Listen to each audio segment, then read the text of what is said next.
Okay, so welcome back to our training video number 3. Once again, Edward Reformina here, author of Pinoy MLM Expose and the creator of Sponsor More Downlines.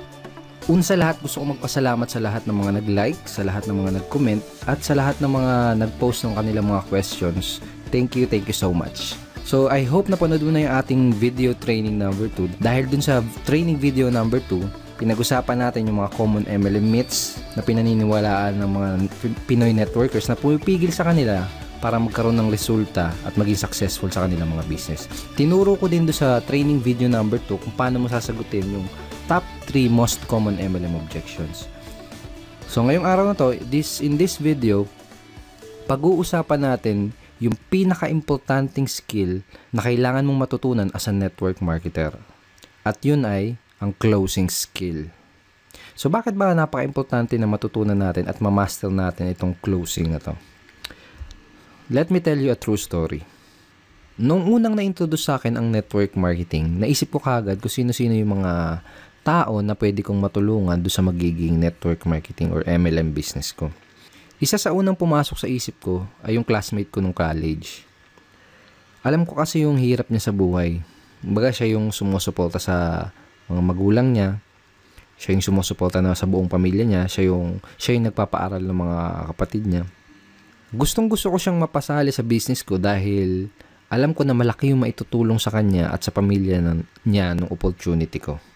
Kaya ang ginawa ko, in-invite ko siya doon sa opportunity meeting ng company namin. Baga, sinet up ko siya ng appointment, nilibot ko siya doon sa opisina, pinakilala ko pa siya doon sa mga ibang partners namin.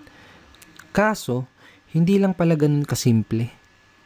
Hindi pala porket may intention kang tumulong ay magagawa mo na. To make the story short, hindi ko siya na-close sa business ko dahil wala pa akong kaalam-alam kung paano mag-close ng prospect. Wala akong kahit anong skill sa pag-close ng mga prospects. So sa madaling salita, hindi ko siya natulungan. Okay? Hindi ko siya natulungan. So kung katulad mo ako, nasa network marketing ako dahil nagustuhan ko yung idea na pwede kang maging successful habang nakakatulong ka din sa ibang tao. Mga sabi nga nila, network marketing is a people helping people business. Tama? Pero ito ang tatandaan mo. Kahit gaano pa kaganda ang intention mo na makatulong, hindi mo magagawang matulungan ang isang tao gamit ang opportunity mo. Hindi mo matutulungan yung mga kakilala, kaibigan o kamag-anak mo hanggat hindi mo siya nai-sponsor o nare-recruit sa business mo. Hindi mo siya matutulungan hanggat hindi mo siya naku-close. Hindi mo siya matutulungan hanggat hindi mo siya nagiging downline. If you really want to help other people, kailangan mak-close mo muna sila sa network marketing business mo. Yun ang dahilan kung bakit kailangan mo ma-master ang skill na to. Ngayon may gusto kong ipakita sa'yo. This is Sponsor More Downlines training ebook. This is a 128 pages, very detailed how-to sponsoring training ebook. This is an exclusive training ebook na ginawa ko lang para sa team ko. Baga dito sa ebook na to, dito ko tinuro lahat ng mga sponsoring and recruiting strategies, approach and methods na natutunan at na-discover ko na tumutulong sa akin para makapag-sponsor ng up to 23 downlines per month. Okay, dito ko rin tinuro yung 5 easy steps of sponsoring. Okay, so very detailed siya. Tinuro ko dito mula from qualifying to handling prospect objections and of course up to closing prospects. So sobrang detailed niya. Tinuro ko dito kung ano yung mga linyang ginagamit ko, kung ano yung mga scripts na sinasabi ko. And tinuro ko din dito yung psychology behind those strategies. Kumbaga tinuro ko kung bakit effective yung mga strategies and methods na yun. Tsaka yung mga approach na yun. Okay? And dito sa ebook na to, tinuro ko din yung 3 closing methods na ginagamit ko at ginagamit din ng mga team ko. And in this video, gusto kong i-share sa'yo yung isa doon sa mga closing methods na yun. So, napaka-effective ng mga closing methods na yun, yung mga araw na nakakapag-sponsor ako ng 4 na downlines sa loob lang ng isang araw. Okay? Pero bago ko ituro sa'yo yung isa doon sa mga closing methods na yun, gusto ko munang i-share sa'yo yung mga naging resulta ng mga taong nabahagian at naturuan ko na ng mga strategies at mga approach mula dito sa training ebook na to. Okay, so bali ito yung sinabi ni Arvin J. Basilio from Cebu City. Sabi niya, By applying his teachings and strategies in Sponsor More Downlines training ebook, I was able to sponsor 13 people and earn 14,110 pesos in just 11 short days. I have never experienced such fast results in my life. The teachings taught by Edward in objection handling also increased my sign-up rate by 200%. I became truly unstoppable in my business and I couldn't be more thankful. So yun sinabi ni Arvin J. Oh, thank you, bro. Ito naman yung sinabi ni Elisa Cruz from Cavite City. Sabi niya, mas nakukuha ko yung trust nila dahil sa mga scripts na sinusunod ko sa trainings. So thankful talaga ako dahil in just 1 week, nakapag-close ako ng 3 prospects at may mga naka-line up pa. So sabi niya, very effective. So yun yung sabi ni Elisa Cruz. So thank you so much, Elisa.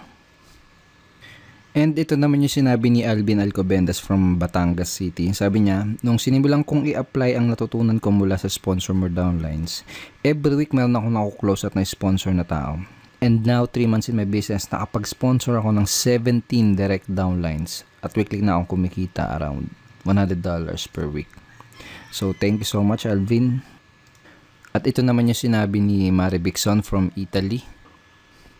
Kung noong una ay ako ang naghahabol sa prospects, ngayon sila na yung kusang naghahanap sa akin.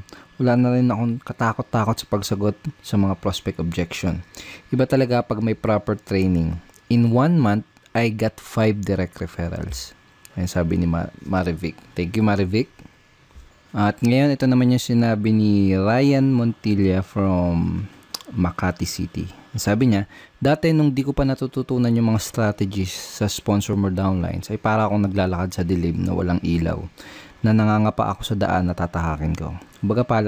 Kung baga walang proper direction at bumalik ako sa pagiging empleyado, nag-stop ako sa pagiging networker. Then, pagkatapos kong i-apply yung mga natutunan ko sa Sponsor More Downlines, ay sobra, rocket ship to the maximum level. I earned 135,041 pesos at nakapag-sponsor ako ng 72 direct downlines in just 4 months. So, ayun sabi ni Ryan Montilla. So, thank you so much, Ryan, and congratulations sa results mo. At lastly, ito naman yung sabi ni Mr. Rafi Calicdan from Quezon City. Sabi niya, pagkatapos ko matutunan ang mga teachings ni Sir Edward Reformina, nakasponsor ako ng 26 downlines in just 56 days. I earned $945 in 2 months. I never expected na ganun ka-effective yung pag-apply ko ng natutunan ko. It has unleashed the leader potential in me. Ang leadership pala ay natututunan as long as you have the willingness, the proper knowledge, guidance, and training tool to help you grow your team tremendously. Ito pa sabi niya. Lahat ng natutunan ko, pinasa ko sa downlines ko, and the training material is indeed very helpful and powerful. Nakaka-proud lang na pati downlines ko ay nagkakaroon na ng results in just short span of time. So, yun sabi ni Rafi Calicdan from Quezon City. Thank you so much, Rafi, and congratulations din sa results na nakukuha mo. Yeah. Andito tayo ngayon sa loob ng Sponsor More Downlines training ebook. Dito tayo sa loob and papakita ko lang sa iyo saglit yung pinaka-content niya. Okay, so ito yung pinaka-content nitong training ebook na to. Right? So dito sa 3 closing methods, itong the consultant close ang gusto kong i-share sa iyo. Alright, so simulan na natin ngayon. Dito sa closing method na to, baga parang boss na boss yung dating mo. Okay? Para ka lang nag-i-interview ng mga nag-a-apply ng trabaho. So, para kang nag-i-interview ng prospects. Okay? Yun yung parang ano niya, yung magiging flow niya. Pero ang kagandahan at saka pinaka nagustuhan ko dito sa method na to, bukod sa napaka-effective niya, ay napaka-simple at madaling i-execute. So, perfect to, lalo na kung nagsisimula ka pa lang or kung bago ka pa lang na networker. Okay? So, kung nagsisimula ka pa lang, kayang-kaya mo kagad i-apply or i-execute kagad ang closing method na to. Pero kung matagal ka na sa network marketing, well, that's much better. Actually, mas maganda yun kasi, kumbaga, solid na yung confidence mo for sure. Kumbaga, mas madideliver mo na tong method na to ng smoothly at mas may execute mo siya ng mas maganda at mas maayos. Okay, pero don't underestimate the simplicity of this approach and this method, kasi kahit napaka-simple niya ay napaka-effective at powerful niya. Okay, so for example, napanood na ng prospect mo or nakita na ng prospect mo yung business opportunity presentation ng company nyo. For example, tapos na siyang umattend ng seminar or tapos niya ng makita yung video presentation nyo. Parang ganito yung magiging flow ng pag-i-interview mo dun sa prospect mo. Okay, so ito yung sasabihin mo sa kanya. Base dito sa mga nakita mo, tingin mo ba or naniniwala ka ba? Ganon. Base dito sa nakita mo, naniniwala ka ba na makakatulong itong business or opportunity na to sa'yo para yung reason why nila? Okay? So, make sure na bago ka mag-close is alam mo yung reason why ng prospect mo. Napaka-importante. I cannot tell you how important na malaman mo yung reason why ng prospect mo. Okay, so for example, ganito. Base dito sa mga nakita mo, base dito sa napanood mo, naniniwala ka ba na makakatulong itong opportunity na to sa'yo para mapatapos mo ng pag-aaral yung mga anak mo? Okay? Parang ganun. Base dito sa mga napanood mo, tingin mo ba makakatulong itong business na to para matulungan mo yung asawa mo sa mga gastusin nyo sa bahay? Parang ganun. Okay? Pag sinabi ng prospect mo, oo, tingin ko makakatulong itong business na to. So, yun mo sa kanya, itanong mo sa kanya, magkano yung gusto mong kitain kada buwan working part-time? Or full-time kung gusto niya ng full-time. Okay? So, for example, ito yung sinagot ng prospect mo, kahit siguro mga 20,000 lang muna na monthly income. Sabi mo, okay, that's good. Mga ilang oras kada araw o linggo ang pwede mong ilaan para sa business na to para ma-achieve mo yung 20,000 per month na income. Okay, so sasagutin ka niya ng kung ilang oras. Sabihin natin, ang sinagot niya is mga 2 to 3 hours per day lang muna. Ganon. Sabihin natin, ganun yung sinagot niya. Ang next na sasabihin mo ay ito. Okay, sabihin natin na kumikita ka na ng 20,000 pesos na monthly income working 2 to 3 hours per day. Ano yung iba pang magiging benefit nun para sa'yo at sa family mo? Okay? So, using these lines, unti-unti nang kino-close ng prospect mo yung sarili niya doon sa business mo. Baga siya na yung mismo kasi nagsasabi ng mga benefit na makukuha niya doon sa opportunity mo di ba? So, napaka-powerful talaga nito. Okay? So, ngayon, sabihin natin, sinagot niya na, ito yung mga gandang magiging benefit niyan para sa akin. Tapos, ang tatanong mo sa kanya, pag nasabi niya na sa'yo yung mga benefit na makukuha niya sa opportunity, ito yung next na itatanong mo sa kanya. May mga gusto ko pa bang itanong bago ka magsimula? Okay? O kaya, ano yung mga questions na gusto mong masagot ko bago ka makapagsimula? Or, bago ka magsimula sa business na to, may gusto ka pa bang malaman? Okay? Kapag sinabi ng prospect mo na, kapag may mga remaining questions pa siya, ang goal mo is masagot lang yung mga question na yun. Okay? Ang goal naman kasi talaga natin is mabigay lahat ng mga kinakailangan na information para makagawa ng informed at sariling decision yung prospect natin. Okay? So, for example, may objection pa siyang natitira, kung may question pa siyang natitira, ang goal mo lang is masagot yun. So, make sure na napanood mo din yung video training number 2 natin dahil tinuro ko sa iyo yung mga tinuro ko dun sa video training na yun kung paano mo sasagutin yung mga most common MLM objections. So, for example, sinabi na ng prospect mo na wala naman na, baga wala na siyang question. Ang magiging closing line mo ay ito. Okay? Sounds to me na ready ka nang mag-join. O kaya naman ay ito.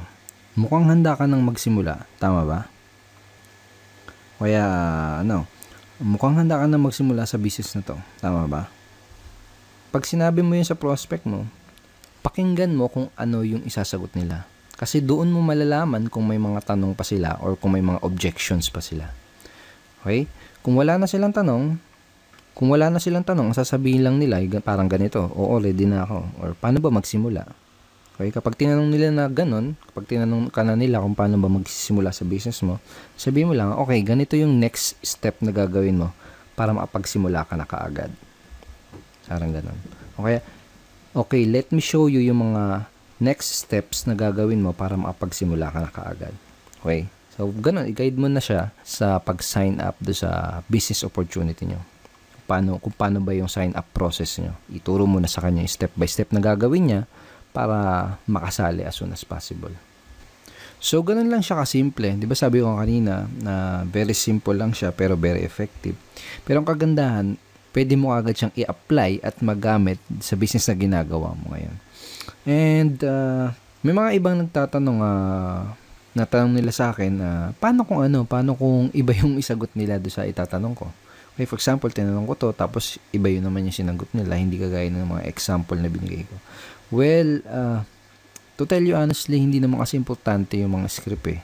Kaya ang importante is yung psychology sa likod ng kumbaga ano yung reason kung bakit mo tinatanong yung mga questions. Anong reason kung bakit mo sinasabi yung mga example scripts na to. For example, okay, ganito yung next step na gagawin mo para makapagsimula ka na kagad. Basically, kapag sinabi mo yung ganito sa prospect mo, you are showing leadership. Kumbaga, tinuturuan mo siya, ginaguide mo siya. You're showing that you are a true leader. Napakita mo sa kanya na isa kang leader na kaya siyang i-guide sa proseso or do sa business. Parang ganun. Okay? Mas importante yung yung maintindihan mo o ma-internalize mo kung bakit mo sinasabi yung itong mga scripts na to. Okay? Kasi kapag naintindihan mo na ng maigi kung ano yung reason kung bakit mo sinasabi yung mga lines or script na yan, doon darating yung point na makakapag-improvise ka na ng mga sasabihin mo doon sa prospect na kinakausap mo. Okay, so ito yung consultant close method. Ito yung isa sa mga closing method na ginagamit ko para makapag-sponsor na madaming downlines sa aking business. Okay? Ito yung isa sa mga closing method na tinuro ko dito sa loob ng Sponsor More Downlines training ebook. So, make sure na i-apply mo kaagad itong method na to sa business mo. Kung may kakausapin ka mamayang prospect, kung mayroong kakausapin bukas, sa isang araw, make sure na gamitin mo kaagad itong mga lines na to para ma-practice mo kaagad, para masanay ka kaagad, para ma-internalize mo kaagad yung method, at para ikaw mismo makita mo din yung response at yung magiging resulta kapag ginamit mo tong closing method na to. So, I hope madami kang natutunan dito sa 3-part video training series natin, and I hope ay nag-enjoy ka sa panonood nitong 3 videos na to dahil ako mismo nag-enjoy ako sa paggawa nitong 3-part video training series na to para sa'yo. At ngayon, ang kailangan mo na lang gawin ay i-apply ang lahat ng mga natutunan mo mula dito sa training series natin. Pero syempre, hindi dito natatapos yung pag-aaral mo. Baga, hindi dito natatapos yung pag-educate mo sa sarili mo. Because network marketing is a continuous learning journey. Sabi nga nila, if you stop learning, you stop earning as well. So, dapat tuloy-tuloy. Dapat tuloy-tuloy yung pag-increase mo ng mga nalalaman mo. Dapat tuloy-tuloy yung pag-increase mo ng knowledge mo. At kapag ginawa mo yun, makakapag-acquire ka ng mga necessary skills. Mga skills na tutulong sa'yo para magka-resulta, para maging successful dyan sa business mo. Okay? So, may gusto kong ikwento sa'yo. Maiksing kwento lang to. And I'm sure may mapupulot kang magandang aral dito sa kwento na to. Pwede rin na narinig mo na to before, pero ito kwento ko pa din. Tungkol to sa isang lalaki na naglalakad sa kagubatan. So, naglalakad siya sa gubat. And habang naglalakad siya, may nakita siyang isang mangangahoy na nagpuputol ng puno. Okay? Nakita niya yung mangangahoy na yon na pagod at hirap na sa pagputol ng puno. Tagaktak yung pawis at napapamura pa sa hirap yung mangangahoy habang pinuputol niya yung puno. Ngayon, nagtaka yung lalaki na nakakita sa kanya doon sa mangangahoy. Ginawa niya, tinanong niya yung lalaki. Sabi niya, anong problema kaibigan? Ang sagot ng mangangahoy, mapurol kasi tong palakol na ginagamit ko. Kaya hindi ko maputol ng maayos tong puno. Ang sagot ng mangangahoy. Sabi ng lalaki, bakit hindi mo hasain yung palakol mo? Ang sinagot sa kanya ng mangangahoy, mahihinto kasi yung pagpuputol ko ng puno kapag ginawa ko yun. Mahihinto ako sa pagputol ng puno kapag hinasa ako tong palakol ko. Sagot ng mangangahoy. Sabi ng lalaki, pero kung hahasain mo yung palakol mo, mas magiging mabilis at mas madali ang pagputol mo dyan sa punong yan. Ang sagot ng mangangahoy, wala kasi akong panahon para huminto Habang mas lalo siyang napapagod doon sa ginagawa niya pagputol ng puno. Habang mas lalo siyang pinagpapawisan doon sa pagputol ng puno na yon. So, napailing na lang yung lalaki tapos naglakad na lang siya papaalis. Iniwan niya na lang yung mangangahoy. Maraming mga networker ngayon ang kagaya ng mga ngahoy dun sa kwento. Karamihan ay hataw lang ng hataw. Araw-araw hataw lang ng hataw. Kahit pinagpapawisan na, kahit hirap na, kahit wala pa ding resulta. Hataw lang ng hataw, hataw lang ng hataw. Kumbaga hindi sila makapaglaan ng panahon para hasain ang sarili nila para mas maging effective at mas maging efficient dun sa ginagawa nilang negosyo. Now I want to congratulate you dahil the fact na pinapanood mo ngayon ang video na to, katunayan lang yan na gusto mong maglaan ng oras at willing kang hasain yung sarili mo. Willing kang hasain yung mga skill mo. Pinatunayan mo sa sarili mo na willing ka talagang maging successful. So congratulations. Tama yung ginagawa mo. Pagpatuloy mo yan. Once again, thank you very much for watching our training video series. Kung nagustuhan mo ang video training series na to, make sure na mapanood mo yung video na ipapadala ko sa'yo bukas. Dahil dun sa video na yun, malalaman mo kung paano ka magkakaroon ng access sa Sponsor More Downlines training ebook. Yes, bibigyan kita ng chance para magkaroon ng access dito sa dating exclusive training ebook na to. Magkakaroon ka ng chance para malaman ang lahat ng mga sponsoring and recruiting strategies, approach and method na tinuturo at ginagawa ko na tumutulong sa akin para makapag-sponsor ng madaming downlines na walang kahirap-hirap. At dun sa video na ipapadala ko sa iyo bukas, malalaman mo din kung paano mo makukuha itong Objection Crusher training ebook for free. Yes, gusto kong ibigay sa iyo itong Objection Handling training ebook na to for free. Pero napaka-importante na mapanood mo yung video na yun bukas dahil hindi ko alam kung ilang Pinoy network marketers lang ang hahayaan kong magkaroon ng access dito sa napaka-valuable at dating exclusive training materials na to. Kaya kung gusto mong magkaroon ng access sa Sponsor More Downlines training ebook at kung gusto mong makuha itong Objection Crusher for free, make sure na mapanood mo yung ipapadala ko sa yung video bukas. Kaya wag mong kakalimutan na i-check ang iyong email bukas, okay? Dahil ipapadala ko sa email mo yung link na pupuntahan mo para mapanood yung video na yun. Okay, once again, thank you so much. And kung hindi mo pa nakiklik yung like button sa baba, please click it and go ahead and share mo din tong page na to sa mga friends mo. And pwede ka din mag-comment dito sa baba ng video na to. At kung may katanungan ka, wag kang mahihiya mag-post ng iyong questions. And I will try my best na sagutin yung tanong mo. So once again, Edward Reformina here and see you tomorrow. Bye-bye. God bless.